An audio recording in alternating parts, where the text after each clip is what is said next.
So if you're having problems with your Starlink here and says offline, well, there are a few things that you may want to do.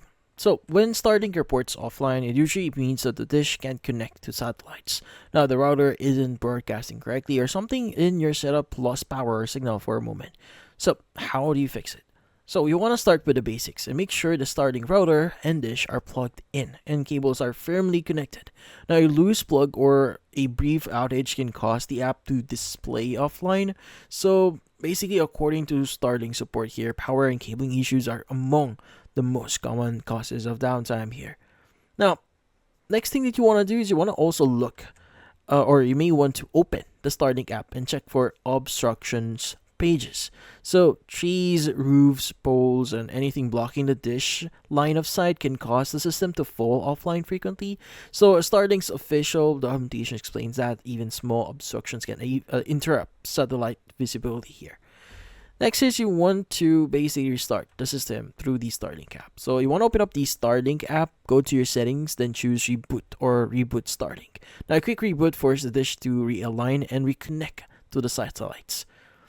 Now, also you may want to inspect the Starlink cable for damage. Now, you may want to follow the cable from the dish to the outer to the router here and look for bends, chews marks, cuts, or exposed wiring.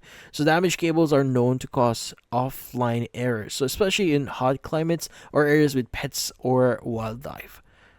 Now, also, sometimes the issue isn't on your end. So you can check Starlink's outages by using the outages section in the app or visiting third-party monitoring sites like Down Detector here. If many people in your region report Starlink problems at the same time, it's likely due to a temporary service outage. So you may want to wait for just a few hours or a few minutes here, and it will automatically fix itself. So people would actually fix that. So don't worry.